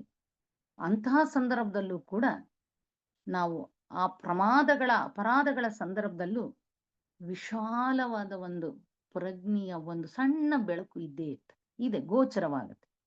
ಅದನ್ನ ನಾವು ಸ್ವಯಂ ವಿಶ್ಲೇಷಣೆ, ಪ್ರಾರ್ಥನೆಗಳ ಮುಖಾಂತರ, ಧ್ಯಾನದ ಮುಖಾಂತರ ನಮ್ಮ ಆಶೆಗಳು ಹೇಗೆ ನಮ್ಮನ್ನ ನಿಜವಾಗ್ಲೂ ಕೂಡ ವಿಮುಖ ಮಾಡ್ತಾ ಇದೆ ಅನ್ನುವುದರ ಕಡೆಗೆ ಗಮನ ಹರಿಸಿದಾಗ ನಿಜವಾಗ್ಲೂ ಕೂಡ ಪ್ರಮಾದವನ್ನ ನಾವು ಮಾಡೋದಾದ್ರೆ ನೆನಪಿನಲ್ಲಿ ಇಡಬೇಕು, ಆ ಪ್ರಮಾದ ಕೆಲವೊಮ್ಮೆ ಅಗತ್ಯ ಇರಬಹುದು. ಆದರೆ ಪ್ರಮಾದ ನಮ್ಗೆ ಅಗತ್ಯ ಇದ್ದಾಗ ಅದು ನಮ್ಗೆ ವಿಕಾಸ, ತಪ್ಪು ಮಾಡಬೇಕಾಗತ್ತೆ, ಸುಳ್ಳು ಹೇಳಬೇಕಾಗತ್ತೆ, ಹೇಳಿದಿರ ಅದು ನಿಜವಾಗ್ಲೂ ಕೂಡ ಆ ತಪ್ಪಿನ ಮುಖಾಂತರ ನೀನು ಪಾಠವನ್ನ ಕಲಿಬೇಕಾಗತ್ತೆ, ಅನುಭವದ ಪಾಠವನ್ನ ಕಲಿಬೇಕು. ಪುನಃ ಅದೇ ತಪ್ಪನ್ನ ನೀನು ಮಾಡಬೇಡ ಅಂತ ಬುದ್ಧರು ಕೂಡ ಹೇಳ. ಆ ತಪ್ಪಿನ ಮುಖಾಂತರ ನೀನು ಪಾಠವನ್ನ ಕಲಿಬೇಕು. ಆ ಪಾಠವನ್ನ ನೀನು ಕಲಿತಾಗ ನಿಜವಾಗ್ಲೂ ಕೂಡ ನಿನ್ನಲ್ಲಿ ಪ್ರಗತಿ ಸಾಧಿಸಲಿಕ್ಕೆ ಸಾಧ್ಯವಾಗ್ತದೆ. ನಾವು ಪ್ರಮಾದವನ್ನ ಮಾಡ್ತಾನೆ ಇರೋದು, ಆಸೆಯ ಮಾರ್ಗವನ್ನೇ ಆಯ್ಕೆ ಮಾಡ್ಕೊಳ್ತಾ ಇರೋದು, ನಮ್ಮಲ್ಲಿ ನಿಜವಾಗ್ಲೂ ವಿಕಾಸವಾಗ್ಲಿಕ್ಕೆ ಹೇಗೆ ಸಾಧ್ಯ? ಕರ್ತವ್ಯಕ್ಕೆ ಚ್ಯುತಿ ಆಗುವಂತೆ ನಾವು ಕರ್ತವ್ಯ ಭ್ರಷ್ಟರಾದ್ರೆ ಖಂಡಿತ ನಮ್ಮಲ್ಲಿ ಪ್ರಜ್ಞೆ ವಿಕಾಸ ಆಗಲಿಕ್ಕೆ ಸಾಧ್ಯವಿಲ್ಲ. ಹಾಗಾಗಿ ಎಷ್ಟೇ ನಮ್ಮ ಕಾರ್ಯಕ್ಷೇತ್ರದಲ್ಲಿ ಹೋರಾಟಗಳಾದ್ರು ಕೆಲವು ಸರಿ ನಾವು ಅದು ತಪ್ಪು ಅನಿಸ್ತಾ ಇರ್ತದೆ, ಬೇರೆಯವರ ನಿರ್ಣಯಗಳಾಗಿರ್ಬೋದು, ಅವರ ಹೇಳಿಕೆಗಳಾಗಿರ್ಬೋದು. ಆದ್ರೂ ಕೂಡ ಸಹಿಷ್ಣುತೆಯಿಂದ ಸ್ವಲ್ಪ ನ್ಯಾಯಯುತವಾಗಿರುವಂತಹದನ್ನೇ ನಾವು ನಿರ್ಧರಿಸಲಿಕ್ಕೆ ಪ್ರಯತ್ನ ಪಡಬೇಕು. ಸರಿಯಾದಂತಹ ಒಂದು ಸಮ್ಯಕ್ ಆ ಅರಿವನ್ನ ನಾವು ಹೊಂದಿದಾಗ ಖಚಿತವಾದಂತ ಮುಂದಿನ ಬೆಳವಣಿಗೆ ನಮ್ಮಲ್ಲಿ ಆಗ್ಲಿಕ್ಕೆ ಸಾಧ್ಯ ಆಗ್ತದೆ. ಎಷ್ಟೋ ಬಾರಿ ತಪ್ಪುಗಳನ್ನ ಮಾಡ್ಬಿಟ್ಟು ನಿರಾಸೆ ಪಡ್ತೀವಿ, ಇದು ಮಾಡಬಾರ್ದಾಗಿತ್ತು, ನನಗೆ ಇಂಥ ಇದಾಗೋಯ್ತು ಅಂತ ಹೇಳಿ ನಿರಾಶೆ ಆಗ್ಬೋದು. ಆದ್ರೂ ಚಿಂತೆ ಇಲ್ಲ, ಮಾನಸಿಕವಾಗಿ ತಿಳಿಗೊಳಿಸುವಂತ ನಿಮ್ಮ ಯಾತನೆಗಳಿರುತ್ತೆ. ಅಯ್ಯೋ ಈ ರೀತಿ ಆಗ್ಬಾರ್ದಾಯ್ತು, ಗತಿಸಿ ಹೋಯ್ತು. ಆದರೆ ನಿಜವಾಗ್ಲೂ ಒಳ ಹೊಕ್ಕು ಆ ನಿರಾಸೆಗೆ ವಿರುದ್ಧವಾದಂತಹ ರೀತಿಯ ಆ ಚೈತನ್ಯದ ಏಕತೆಯ ಗುಣಗಳನ್ನ ನಾವು ಬೆಳೆಸ್ಕೊಳ್ಬೇಕಾಗ್ತದೆ. ಯಾಕೆಂದ್ರೆ ನಮ್ಗೆ ನಿರಾಸೆಗಳಾಗಿರ್ಬೋದು, ಪಾಠ ಕಲಿಸುವಂತ ಸಂದರ್ಭಗಳಾಗಿರ್ಬೋದು, ಎಲ್ಲವೂ ಕೂಡ ಚೊಕ್ಕ ಮಾಡ್ಲಿಕ್ಕೆ ಬಂದಿರುತ್ತೆ, ನಮ್ಮನ್ನ ಶುದ್ಧ ಮಾಡ್ಲಿಕ್ಕೆ ಬಂದಿರುವಂಥದ್ದು. ಯಾಕೆಂದ್ರೆ ಪ್ರತಿಯೊಂದರಲ್ಲೂ ಕೂಡ ನಾವು ಬೆಳವಣಿಗೆಯನ್ನ, ಪರಿಪೂರ್ಣತೆಯನ್ನು ಹೊಂದಬೇಕಾಗುತ್ತೆ. ನಮ್ಮಲ್ಲಿ ಸಾಕಷ್ಟು ಆಸೆ, ಆಕಾಂಕ್ಷೆಗಳು, ಆಮಿಷಗಳು, ಇಂದ್ರಿಯಗಳು ಎಲ್ಲವೂ ಕೂಡ ನಮ್ಮನ್ನು ಏನ್ ಮಾಡುತ್ತೆ, ಅಡ್ಡಿ ಮಾಡ್ಬೋದು ಮನಸ್ಸು ಕೂಡ. ಆದ್ರೆ ಅಲ್ಲಿ ನೀನು ವಿವೇಕದ ಅರಿವನ್ನ ನೀನು ಹೊಂದಿದಾಗ ಆ ಎಲ್ಲ ಪ್ರಮಾದಗಳು, ಅಪರಾಧಗಳು ನಿನ್ನ ಶಕ್ತಿಯನ್ನ, ಕಿಟ್ಟವನ್ನ ಶುದ್ಧ ಮಾಡದಂತೆ, ಚಿನ್ನವನ್ನ ಹೇಗೆ ಪರಿಶುದ್ಧವಾದಂತ ಚಿನ್ನವನ್ನಾಗಿ ಕಾಸಿ ಮಾಡ್ತಾರೋ ಹಾಗೆ ಬಂದಿದೆ ಅಂತ ಹೇಳಿ ಆ ಒಳಗೆ ಇರುವಂತ ಜ್ವಾಲೆಯ ಕಡೆಗೆ ನಾವು ಅರಿವನ್ನ ಹೊಂದಿದಾಗ ಆ ಧರ್ಮಯುತವಾದ ಜೀವಿತ ನಮ್ಗೆ ಪರಿಚಯವಾಗ್ತದೆ. ಆದ್ರೆ ನಾವು ಹೇಡಿಗಳಂತೆ ತಪ್ಪಿಗೆ ಶರಣಾಗಬಾರ್ದು. ಶತ್ರುಗಳಂತೆ ತಪ್ಪಿಗೆ ಅಪ್ರಮಾದಕ್ಕೆ ನಾವು ಶರಣಾಗಬಾರ್ದು. ನಾವು ಕಿವುಡರಾಗಬಾರ್ದು. ನಾವು ಏನ್ ಮಾಡ್ತೀವಿ, ಅಂತರಾತ್ಮನ ಧ್ವನಿಗೆ ಕಿವುಡಾಗ್ತೀವಿ. ಓ ಹೌದು, ಆ ಅರ್ಜುನನ್ಗೂ ಕೂಡ ಆ ಭಗವಂತನ ಶ್ರೀಕೃಷ್ಣನ ಮಾತುಗಳು ಕೇಳಿಸ್ಕೊಳ್ದೆ ತನ್ನ ಅಂತರಾತ್ಮನಿಗೆ ಕಿವುಡ್ತನ ಕೊಟ್ಟಿದ್ರೆ ಖಂಡಿತ ನಿಜವಾದ ಭಗವದ್ಗೀತೆ ರಚನೆ ಕಷ್ಟ ಆಗ್ತಿತ್ತು. ಯಾಕೆಂದ್ರೆ ನಾವೆಲ್ಲರೂ ಕೂಡ ಆಯಾ ಹಂತದಲ್ಲಿ ಇರುವಂತ ಶಿಷ್ಯರು. ನಾವು ಅಂತರಾತ್ಮನಿಗೆ ಕಿವುಡರಾಗಿದ್ದೀವಿ. ಧ್ವನಿಯನ್ನ ಗೂಡಿಸ್ಲಿಕ್ಕೆ ನಾವು ಅಶಕ್ತರಾಗಿ. ಯಾವಾಗ ಅಂತರಾತ್ಮನ ಧ್ವನಿಗೆ ಕಿವುಡರಾಗ್ತೀವಿ, ನಾವು ತಪ್ಪು ಮಾಡ್ತಿದ್ರು ಸರಿ ಎನ್ನುವಂತ ಅವಿವೇಕತೆ, ಅಜ್ಞಾನ ನಮ್ಮಲ್ಲಿ ಇರ್ತಾರೆ. ಹಾಗೆ ಕಣ್ಣು ಮುಚ್ಚಿ ಇನ್ನೊಬ್ರು ಹೇಳ್ತಾ ಇರುವುದನ್ನ ಸರಿ ಅಂತ ಹೇಳಿ ತಪ್ಪಾದ್ರೂ ಒಪ್ಕೊಳ್ಳಕ್ಕೆ ಹೊರಡ್ತೀವಿ. ಇದು ಕೂಡ ಆತ್ಮ ಸಾಕ್ಷಿಗೆ ವಿರುದ್ಧವಾದುದು. ಯಾವಾಗ ಉನ್ನತವಾದಂತಹ ಆ ಅಂತರಾತ್ಮನನ್ನ ಬಿಟ್ಟು ನಿನ್ನ ನಿಜವಾದ ಕೆಳಗಿನ ಮಟ್ಟದ ಆಸೆಗೆ ನೀನು ಬಲಿಯಾಗ್ತೀಯ, ಆಗ ನಮ್ಮ ಬೆಳವಣಿಗೆ ಕುಂಠಿತ ಆಗ್ಲಿಕ್ಕೆ ಸಾಧ್ಯವಾಗುತ್ತೆ. ಹಾಗಾಗಿ ವಿಕಾಸಕ್ಕೆ ನಾವೇ ಅಡ್ಡಿಯನ್ನ ಮಾಡ್ಕೊಳ್ಳೋದು. ಪ್ರಜ್ಞೆ ಅರಳಬೇಕು. ಪ್ರತಿಯೊಂದು ಕೂಡ ಆ ರೂಪಗಳಲ್ಲಿ ಪ್ರಜ್ಞೆಯ ವಿಕಾಸವನ್ನ ಮಾಡ್ಕೊಳ್ಬೇಕಾಗತ್ತೆ.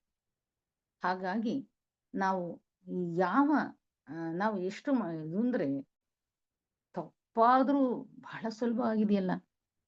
ಹಾಗಾಗಿ ಕಷ್ಟಪಟ್ಟಾದ್ರೂ, ನಾವು ಲಂಚ ಕೊಟ್ಟಾದ್ರೂ, ನಾವು ಅಪ್ರಮಾದವನ್ನ ಮಾಡಿ ನಮ್ಮ ಉತ್ತಮವಾದಂತ ಕೆಲಸವನ್ನ ಗಿಟ್ಟಿಸ್ಕೊಳ್ತೀವಿ. ಇದು ಸರಿಯೇ ಅಲ್ಲ. ನಮಗೆ ಸುರಕ್ಷಿತ ತಾತ್ಕಾಲಿಕವಾಗಿ ಕೊಡ್ಬೋದು, ಹೌದು, ಖುಷಿ ಕೊಡ್ಬೋದು. ಹೆಂಗೋ ನಾನು ಲಕ್ಷಗಟ್ಟಲೆ ಕೊಟ್ಟು ತೆಗೆದುಕೊಂಡ್ಬಿಡೆ, ಇದು ಅಲ್ಲ. ನಿಜವಾಗ್ಲೂ ನಿನ್ನ ಆತ್ಮ ಸಾಕ್ಷಿಗೆ, ನಿನ್ನ ಹೃದಯಕ್ಕೆ ತಪ್ಪು ಅಂತ ಹೇಳಿ ಭಾವಿಸಿದಾಗ ನಿನಗೆ ಎಷ್ಟೇ ಅನುಕೂಲಕರವಾಗಿದ್ರು ಕೂಡ ನಾವು ತ್ಯಜಿಸೋದಕ್ಕೆ ಸಿದ್ಧವಾಗ್ಬೇಕು. ಯಾವಾಗ ಈ ಸರಿ ತಪ್ಪುಗಳ ನಡುವಿನ ಒಂದು ಗ್ರಹಿಕೆಯನ್ನ, ಅರಿವನ್ನ ನಾವು ಹೊಂದುತ್ತೀವೋ, ಆಗ ವಿವೇಕ ಕೆಲಸ ಮಾಡುತ್ತೆ. ಆಗ ಪ್ರಜ್ಞೆಯ ಅರಳುವಿಕೆ ಪ್ರಾರಂಭ ಆಗ್ತದೆ. ಎಷ್ಟೇ ರೀತಿಯಲ್ಲಿ ನಮ್ಮಲ್ಲಿ ಇನ್ನೂ ಕೂಡ ನಸು ಬೆಳಕಿರ್ಬೋದು, ಅಂಧಕಾರ ಇರ್ಬೋದು, ಆದ್ರೆ ನಿಜವಾದ ಮಹಾತ್ಮರು, ಜೀವನ್ಮುಕ್ತ ಮಹಾತ್ಮರು ಮಾರ್ಗದರ್ಶಕರಾಗಿ ಸಹಾಯಕ್ಕೆ ಸದಾ ಇರ್ತಾರೆ. ನೀನು ಆತ್ಮಸಾಕ್ಷಿಗೆ ಎಷ್ಟೇ ಅಡೆತಡೆಗಳು ಬಂದ್ರೂ ಕೂಡ ಆ ಆಮಿಷಗಳಿಗೆ ನೀನು ಬಲಿಯಾಗದೆ ನಿಜವಾದ ಆ ಏಕೈಕವಾದಂತ ಅಂತರಾತ್ಮನ ಬೆಳಕಿನ ಕಡೆಗೆ ನಾವು ಹೆಜ್ಜೆಯನ್ನು ಇಟ್ಟಾಗ ಸಹಾಯ ನಮ್ಗೆ ಬಂದೇ ಬರ್ತಾರೆ. ಇಲ್ಲಿ ನೋಡಿ, ಅವರು ಹೇಳ್ತಾರೆ, ಆತ್ಮತ್ಯಾಗ ನಿಜವಾದ ಉನ್ನತ ಜೀವನ. ತ್ಯಾಗದ ನಿಯಮವನ್ನು ಮುಂದೆ ಕೊಡ್ತಾ ಅವರು ಹೇಳೋದು, ಸಂಪೂರ್ಣವಾಗಿ ತನಗಾಗಿ ಏನು ಅಲ್ಲ. ಏಕಲವ್ಯ ಹೇಗ್ ಹೊರಟ ತನ್ನ ದಕ್ಷಿಣೆ ಕೇಳಿದಂತ ದ್ರೋಣಾಚಾರ್ಯರಿಗೆ ಯಾವುದನ್ನೂ ಕೂಡ ಹಿಂದೆ ಮುಂದೆ ಕೇಳಿಲ್ಲ. ನನ್ನ ಪರ್ಮಿಷನ್ ತಗೊಳ್ಬೇಕು, ನನ್ನ ತಾಯಿ ನೊಂದೋಗ್ತಾಳೆ, ಇದ್ಯಾವುದೂ ಇಲ್ಲ. ಯಜ್ಞ ಕಾರ್ಯದಂತೆ ತಾನು ಸಿದ್ಧವಾದ ಬೆರಳನ್ನ ಕೊಡು. ಅದನ್ನ ಕುವೆಂಪು ಅವರು ಬಹಳ ಚೆನ್ನಾಗಿ ಹೇಳ್ತಾರೆ.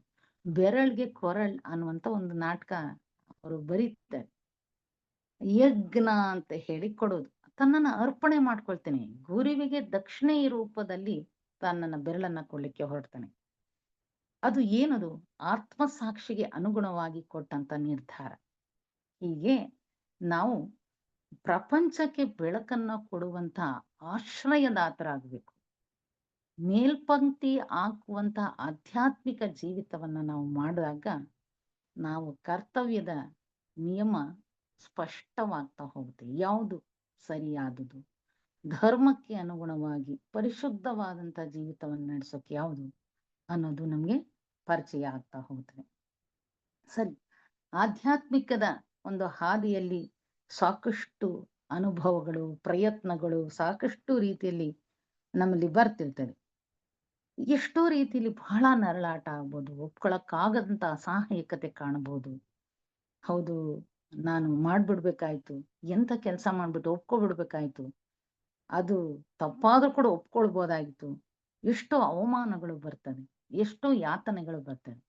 ಆದ್ರೆ ಬೆಸೆಂಟ್ರಾಗ್ಲಿ HVV ಆಗ್ಲಿ ಯಾವುದಕ್ಕೂ ಜಗ್ಲಿಲ್ಲ. ತಮ್ಮ ಆತ್ಮಸಾಕ್ಷಿಗೆ ಅನುಗುಣವಾಗಿ ನಡೆದಿದ್ರಿಂದ ಅವರು ಮುಂದೆ ಹೋದ್ರು. ಹೌದು ತಾನೆ? ಎಷ್ಟೆಲ್ಲ ಆಕೆ ಸತ್ಯಕ್ಕಾಗಿ ಹೋರಾಡ್ತೀನಿ ಬದ್ಧಳಾಗಿ ಹೊರಟಂಥವಳು ಆ ಬೆಸೆಂಟ್ರು ಮತ್ತು HB. ಎಷ್ಟೇ ಅವಮಾನ ಯಾತನೆಗಳು ಬಂದರೂ ಚಿಂತೆ ಇಲ್ಲ. ನಮ್ಮ ನಿತ್ಯ ಜೀವಿತದಲ್ಲಿ ನ್ಯಾಯಯುತವಾದದನ್ನ ಪಾಲಿಸೋಣ ಅನ್ನುವಂಥದ ವಿವೇಕವನ್ನ ನಾವು ಹೊಂದಬೇಕಾಗ್ತದೆ. ಹೆಚ್ಚು ಸ್ಪಷ್ಟತೆ ನಾವು ಪಡಿತಾ ಹೋಗ್ಬೇಕು ನಾವು. ಯಾವುದು ನನಗೆ ಪರಿಶುದ್ಧವಾದಂಥ ಜೀವಿತ, ಆಸೆಗಳ ಜೀವಿತ ಬೇಡ. ಶುದ್ಧವಾದ ಸ್ಪಷ್ಟವಾದ ಜೀವಿತದ ಕಡೆಗೆ ಹೊರಡೋಣ. ಅದು ನನಗೆ ತೊಂದರೆ ಆಗ್ಬೋದು, ವೈಯಕ್ತಿಕ ಯಾತನೆ ಆಗ್ಬೋದು. ಅದು ಯಾವುದನ್ನು ಕೂಡ ಪರಿಗಣಿಸ್ಲಿಲ್ಲ ಬೆಸೆಂಟ್ರು.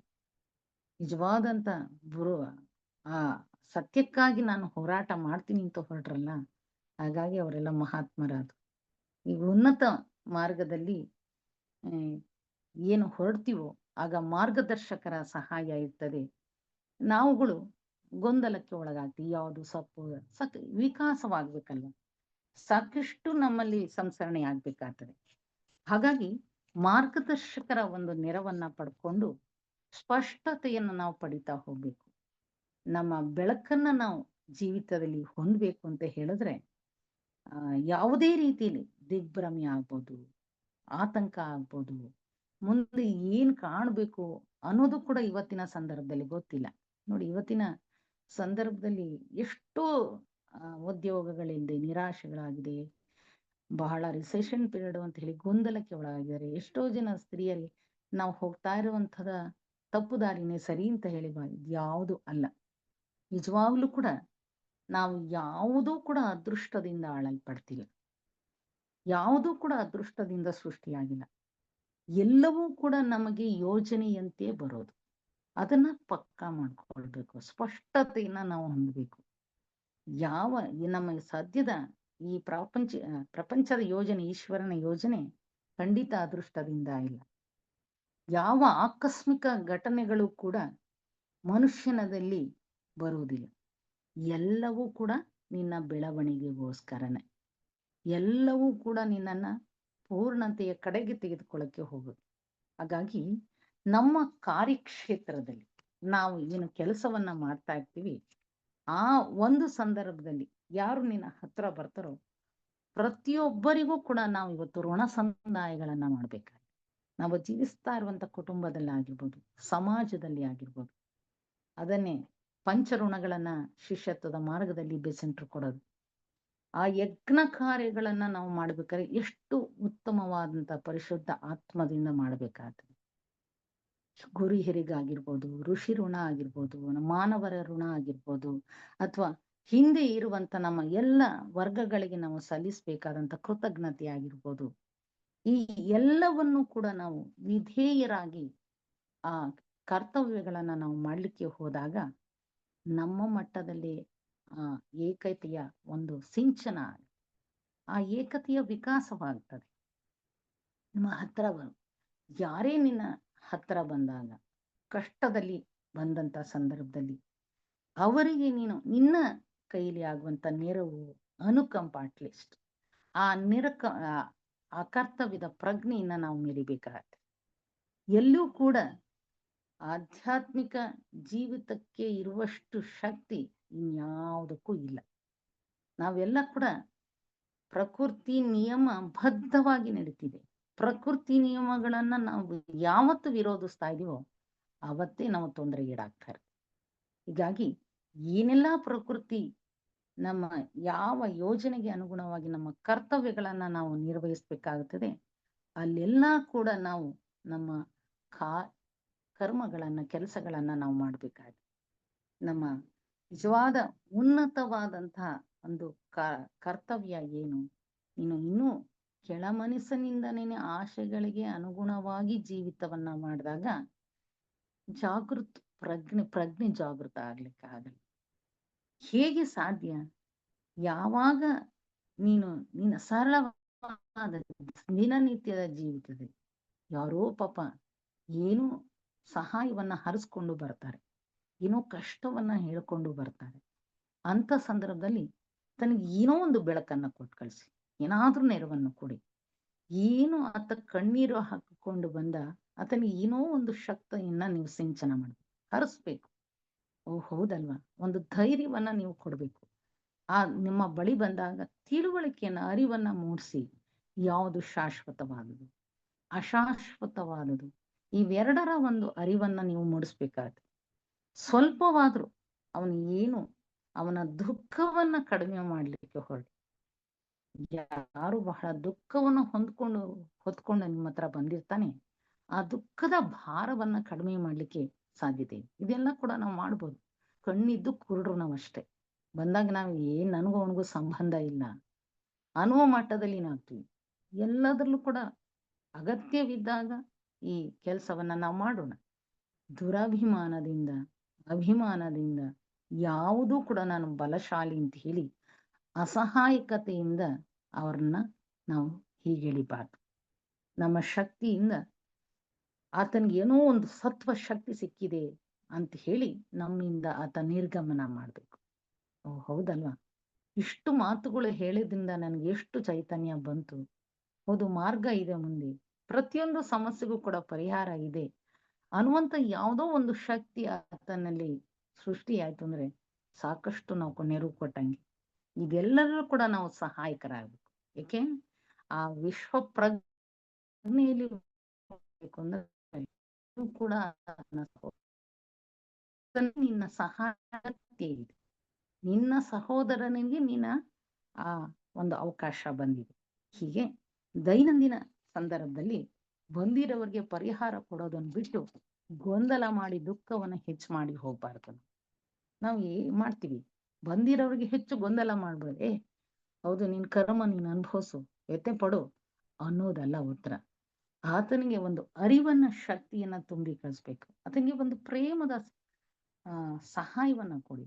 ಶಾಂತಿಯ, ಸಮಾಧಾನದ ಮಾತುಗಳನ್ನ ಅದಕ್ಕೇನು ಕೂಡ ನಾವು ಕೊಡ್ಬೇಕಾದ ಅಗತ್ಯ ಇಲ್ಲ. ಅಧ್ಯಾತ್ಮದ ಒಂದು ಮಾರ್ಗದಲ್ಲಿ ಹೊರಟಿರುವಂತ ಸಂದರ್ಭದಲ್ಲಿ ತನಗೆ ಸುರಕ್ಷಿತವಾಗಿ ಸಹಾಯ ದೊರೀಲಿ, ಮುಂದಿನ ಬೆಳಕು ಗೋಚರ ಆಗ್ಲಿ ಅನ್ನುವಂತ ಒಂದು ಪರಸ್ಪರ ಸಹಾಯಕರಾಗಿ ಪ್ರೀತಿಯ ಸ್ವಭಾವವನ್ನ ನಾವು ಹಂಚೋದಕ್ಕೆ ಪ್ರಯತ್ನ ಪಡ್ಬೇಕು. ಇದು ನಮ್ಮ ದಿನನಿತ್ಯದ ಪಾಲಿಗೆ ಬರ್ತಾ ಇರುವಂತ ಕರ್ತವ್ಯದ ಸಂದರ್ಭ. ಆಗ ನಮ್ಮಲ್ಲಿ ಉನ್ನತಾತ್ಮನ ಸ್ವಭಾವ ಪ್ರಜ್ಞೆಯ ವಿಕಾಸ ಆಗಲಿಕ್ಕೆ ಸಾಧ್ಯವಾಗುತ್ತೆ. ನಮ್ಮಲ್ಲಿ ಸಾಕಷ್ಟು ಕೂಡ ನೋಡಿ, ಪ್ರಕೃತಿಲಿ ಅಪರಿಮಿತವಾದಂತ ಅನುಕಂಪ ಇದೆ, ಪ್ರೇಮದ ಶಕ್ತಿ ಬೇಕಾದಷ್ಟಿದೆ. ಆದ್ರೆ ನಾವು ಅದನ್ನ ಸಂಕುಚಿತ ಮಾಡಿದ್ವಿ. ಆ ದೈವಿಕ ಸ್ವಭಾವಗಳು ಪ್ರತಿಯೊಬ್ಬನಲ್ಲೂ ಕೂಡ ಇದೆ. ಆದ್ರೆ ನಾವು ಆ ದೈವಿಕ ಅನುಕಂಪವನ್ನ, ಗುಣವನ್ನ ನಮಗಾಗಿ ಹಿಡಿದಿಟ್ಕೊಂಡಿದ್ವಿ. ಸ್ವಾರ್ಥಕ್ಕೆ ಸೀಮಿತವಾಗಿದೆ. ಆದ್ರೆ ಅಲ್ಲ, ಕರುಣೆ ಅನ್ನೋದು ಧಾರ್ಮಿಕ ಶಕ್ತಿ ಆಗ್ಬೇಕು. ನಮ್ಮ ಪ್ರೀತಿಯ ಪುಟ್ಟ ಬಟ್ಟಲುಗಳಿಂದ ವಿಶ್ವದಲ್ಲಿ ಹರಡಿರುವಂತ ದುಃಖವನ್ನ ಕಡಿಮೆ ಮಾಡ್ಲಿಕ್ಕೆ ನಮ್ಮಿಂದ ಏನ್ ಸಾಧ್ಯವಾಗುತ್ತೋ ಆ ಒಂದು ಕರ್ತವ್ಯದಲ್ಲಿ ನಾವು ಸಿದ್ಧವಾಗ್ಬೇಕು. ಏನೇನೇ ಇಲ್ಲಿದೆ, ನಮ್ಮ ಸ್ವಂತ ಅಗತ್ಯಗಳು ಹೆಚ್ಚು ಮುಖ್ಯವಾದ್ರೂ ಕೂಡ ಅಮುಖ್ಯ ಅಂತ ಹೇಳಿ ಪಕ್ಕಕ್ಕೆ ಇಟ್ಟು ನಮ್ಮ ಹತ್ತಿರ ಬಂದಿರುವಂತ ಅಸಹಾಯಕನ ಬೇಡಿಕೆಗಳ ಕಡೆಗೆ ಗಮನವನ್ನ ಹರಿಸ್ಬೇಕು. ಸೇವೆಗಾಗಿ ಇದು ಸೇವೆ. ನಿನ್ನ ಸೇವೆಗಿಂತ ಹೆಚ್ಚು ನಿನ್ನ ಸಹಾಯಕ್ಕಾಗಿ ಅರಸಿ ಬಂದಿರುವಂತವನಿಗೆ ನಿನ್ನ ಸಹಾಯ ಅಗತ್ಯ ಇದೆ. ಈ ರೀತಿ ಸಹಾಯ ಮಾಡೋದ್ರಿಂದ ನಿಜವಾಗಲೂ ಕೂಡ ಆತನಿಗೆ ಏನು ಬೆಳಕನ್ನು ಕೊಡೋದು, ಆ ಕೊಟ್ಟೋದ್ರಿಂದ ಆತನಿಗೆ ಎಷ್ಟು ಮಟ್ಟದಲ್ಲಿ ಆತ ಪ್ರಗತಿಯನ್ನು ಹೊಂದುತ್ತಾನೆ ನೋಡಿ. ಹಾಗಾಗಿ ಆಧ್ಯಾತ್ಮಿಕತೆ ಎಲ್ಲಿ ಇದೆ ಅನ್ನೋದನ್ನ ಹುಡುಕಾಟ ಮಾಡೋದು. ಎಲ್ಲೆಲ್ಲಿ ನಾವು ಜೀವಿಸ್ತಿದ್ದು ಪ್ರತಿ ಕ್ಷಣದಲ್ಲೂ ಕೂಡ ಈ ಆಧ್ಯಾತ್ಮಿಕದ ಜೀವಿತವನ್ನ ನಾವು ಬೆಳೆಸ್ಕೊಳ್ತಾ ಹೋಗ್ಬೇಕು. ಆಗ ನಾವು ನಿಜವಾದಂತ ಆ ಏಕೈಕ ಚೈತನ್ಯದ ಕಡೆಗೆ ಹೆಜ್ಜೆ ಇಡ್ಲಿಕ್ಕೆ ಸಾಧ್ಯ. ಎಲ್ಲಿಂದ ನಾವು ಬಂದಿದೀವೋ ಅಲ್ಲಿಗೆ ಹೊರಡ್ಬೇಕು ಅಂದ್ರೆ ಆ ವಿಶ್ವಾತ್ಮನ ಪ್ರೀತಿ ನಮ್ಮದಾಗ್ಬೇಕು. ಆ ವಿಶ್ವಾತ್ಮನ ಗುಣ ಏನು? ಎಲ್ಲರನ್ನು ಪ್ರೀತಿಯಿಂದ ಆರಾಧಿಸ್ತಾನೆ. ಪ್ರತಿಯೊಂದರಲ್ಲೂ ಕೂಡ ಏನು ಸಾರ್ವತ್ರಿಕ ಪ್ರಾರ್ಥನೆ ನಾವು ಮಾಡ್ತೀವಿ, ಪ್ರತಿಯೊಂದು ಹೇಳಿ ಬಾಯ್ಪಾಠ ಮಾಡ್ಕೊಂಡಿದ್ದೇವೆ ವಿನಃ ಅದನ್ನ ಅಳವಡಿಸ್ಕೊಳ್ತಾ ಅನುಷ್ಠಾನ ಮಾಡ್ತಾ ನಿಜವಾದ ತಾಧ್ಯಾತ್ಮ ಭಾವನೆಯನ್ನು ಹೊಂದೆ, ಪರಸ್ಪರ ಸಂಪರ್ಕ, ಆ ತಾಧ್ಯಾತ್ಮ ಭಾವನೆಯನ್ನು ಹೊಂದಿದಾಗ ಮಾತ್ರ ಆ ಏಕತೆಯ ಕಡೆಗೆ ಧಾವಿಸ್ಲಿಕ್ಕೆ ಸಾಧ್ಯವಾಗ್ತದೆ. ಎಲ್ಲರಲ್ಲೂ ಕೂಡ ಆತ್ಮ ಚೈತನ್ಯ ಇದೆ ಅಂತ ಹೇಳಿ ಬಾಯಿ ಮಾತ್ರ ಅಲ್ಲದೆ ಎಲ್ಲಾ ಮಾನವರ ಮೇಲೂ ಕೂಡ ಆ ಕರುಣೆಯ ಪ್ರೀತಿಯನ್ನು ಹರಿಸಿದವನು ಕೃಷ್ಣ. ಹೀಗಾಗಿ ನಮ್ಮ ದೃಢ ಸಂಕಲ್ಪಗಳನ್ನ ನಾವು ಮಾಡಬೇಕು. ಧರ್ಮಕ್ಕಾಗಿ ಆತ ಹೇಗೆ ಸಂಭವಾಮಿ ಯುಗೆ ಯುಗೆ ಅಂತ ಹೇಳಿ ಧರ್ಮಕ್ಕೆ ಯಾವತ್ತೂ ಕೂಡ ಅವನು ಭಂಗ ತರಲಿಲ್ಲ. ಅಂತಹ ರೀತಿಯಲ್ಲಿ ನಮ್ಮ ಪ್ರತಿನಿತ್ಯದ ಸಂದರ್ಭದಲ್ಲಿ ಕರ್ತವ್ಯ ನಿರತರಾದಂತಹ ಒಂದು ನಿಮ್ಮ ಏನು ಬೆಳಗ್ಗೆಯಿಂದ ನೀವು ಕುಟುಂಬದಲ್ಲಿ ಕೆಲಸಗಳನ್ನ ಮಾಡ್ಬೋದು. ಎಷ್ಟೊಂದು ನಮ್ಮ ಸಂದರ್ಭಗಳಲ್ಲಿ ಬಹಳ ವಯಸ್ಸಾದಂತವ್ರು ಮನೇಲಿ ಇರ್ಬೋದು. ಆಗ ನನಗೆ ಅರ್ಜೆಂಟು, ನಾನು ಮೊದಲು ಹೋಗ್ಬೇಕು, ನನ್ಗೆ ಕೆಲಸ ಮುಖ್ಯ, ನನ್ನ ಮಕ್ಕಳ ಕೆಲಸ ಮುಖ್ಯ ಅಂತ ಹತ್ತೋರಿತಿ ಅಲ್ಲ. ಆದರೆ ಅವರ ನೆರವಿಗೂ ನಾವು ಧಾವಿಸ್ಬೇಕಾದಂತ ಅರಿವನ್ನ ಹೊಂದೋಣ. ನಿನ್ನ ಆ ಒಂದು ಸ್ವಾರ್ಥದ ಸಹಾಯಕ್ಕಿಂತ ಅವರ ಕಡೆಗೂ ಕೂಡ ನೀನು ಆತ್ಮದ ಶಕ್ತಿಯನ್ನ ಹರಿಸಿದ್ದೆ ಆದರೆ ಆಗ ನೀನು ಇರುವ ಕಡೆಯಲ್ಲೇ ಕೂಡ ಆ ಕರ್ತವ್ಯದ ಪ್ರಜ್ಞೆನ ಬೆಳೆಸ್ಕೊಳಕ್ಕೆ ಸಾಧ್ಯವಾಗ್ತದೆ. ಯಾವುದೇ ಭಯವಿಲ್ಲದಂತೆ ರೀತಿಯಲ್ಲಿ ನಾವು ತಪ್ಪುಗಳು ಅಪರಾಧಗಳು ಕೂಡ ಮಾಡಿದಾಗ ಎಡುವುದಾಗ್ಲೂ ಕೂಡ ಪುನಃ ಪುನಃ ಆ ತಪ್ಪುಗಳನ್ನ ಮಾಡದೆ ಆ ಪಾಠಗಳನ್ನ ನಾವು ಕಲಿತು ಆ ಸ್ವಪ್ರಜ್ಞೆಯನ್ನ ನಾವು ಜಾಗೃತ ಮಾಡ ಆ ಜಾಗೃತ್ ಪ್ರಜ್ಞೆಯನ್ನ ಜಾಗೃತಗೊಳಿಸುವಂತಹ ರೀತಿಯಲ್ಲಿ ಆ ಭಕ್ತಿ, ಅನುಕಂಪ, ಪ್ರೇಮ ಸ್ವಭಾವಗಳನ್ನ ನಮ್ಮ ಪ್ರತಿ ಕ್ಷಣದ ಜೀವನದಲ್ಲಿ ಗುರ್ತಿಸೋದಕ್ಕೆ ಕಲ್ತ್ಕೊಳ್ಳೋಣ. ಏಕತೆಯನ್ನ ಗುರ್ತಿಸೋಣ. ಯಾರೆಲ್ಲ ರೀತಿಯಲ್ಲಿ ನಿನ್ನ ಕಾಯ್ತಾ ಇರ್ಬೇಕು, ಬಂದಿರುವಂಥದ್ದನ್ನ ನಾವು ತ್ಯಜಿಸೋದ್ ಬೇಡ. ಯಾವುದೇ ಒಂದು ವ್ಯಕ್ತಿ, ವಸ್ತು ಅದನ್ನ ಹೊರಮುಖದಿಂದ ನೋಡದೆ ಆ ಆತ್ಮ ಚೈತನ್ಯದ ದೃಷ್ಟದಿಂದ ಕರ್ತವ್ಯವನ್ನ ನಿಭಾಯಿಸೋದನ್ನ ಕಲ್ತುಕೊಂಡಾಗ ನಮ್ಮ ಅರೂಪ ಮನಸ್ಸಿನ ಒಂದು ಪ್ರಜ್ಞೆ ವಿಕಾಸವಾಗ್ಲಿಕ್ಕೆ ಆಗುತ್ತೆ. ಹಾಗಾಗಿ ತನಗಾಗಿ ನಾವು ಅಲ್ಪ, ನಮ್ಮ ಕರ್ತವ್ಯಕ್ಕಾಗಿ ನಮ್ಮ ಸ್ವಾರ್ಥದ ಏನಿದೆ ಅದಕ್ಕಾಗಿ ಸ್ವಲ್ಪ ಸಮಯ ಕೊಡು. ನಿನ್ನ ಸುತ್ತಲೂ ನಿನಗಾಗಿ ಕಾಯ್ತಾ ಇರುವಂತಹ, ಸಹಾಯಕ್ಕಾಗಿ ಹಾತೊರಿತಾ ಇರುವಂತಹರ ಕಡೆಗೆ ಆ ಬೆಳಕನ್ನ ಕೊಡ್ಲಿಕ್ಕೆ ನಾವು ನೋಡ್ಬೇಕು, ವೀಕ್ಷಣೆಯನ್ನ ಮಾಡ್ಬೇಕು. ಎಲ್ಲೆಲ್ಲಿ ಕಷ್ಟ ಇದೆ, ಎಷ್ಟು ಸಹಾಯ ಇದೆ, ಎಷ್ಟು ಅಗತ್ಯ ಇದೆ, ಇದೆಲ್ಲವನ್ನು ಕೂಡ ನಾವು ಸೂಕ್ಷ್ಮತೆಯಿಂದ ವೀಕ್ಷಣೆಯನ್ನ ಮಾಡ್ತಾ ಹೋದಾಗ ನಮ್ಮ ಪ್ರಜ್ಞೆಯ ವಿಕಾಸವನ್ನ ಮಾಡ್ಕೊಳ್ತಾ ಹೋಗ್ಬೋದು. ಆ ಹಿನ್ನೆಲೆಯಲ್ಲಿ ಉನ್ನತದ ಜೀವಿತದ ನಿಯಮಗಳನ್ನು ಅಂತ ಹೇಳಿದ್ರೆ, ಯಾವಾಗ ಶಿಷ್ಯ ಸಾಧಕ ಶಿಷ್ಯತ್ವದ ಹಂತಕ್ಕೆ ಬೆಳಿಬೇಕಾಗ್ತದೆ ಆಗ ಆತ್ಮದೃಷ್ಟಿಯಿಂದ ಬದುಕಬೇಕಾಗ್ತದೆ. ಎಲ್ಲರ ಸಹೋದರರ ಕಷ್ಟಗಳು ನಿನ್ನದೇ.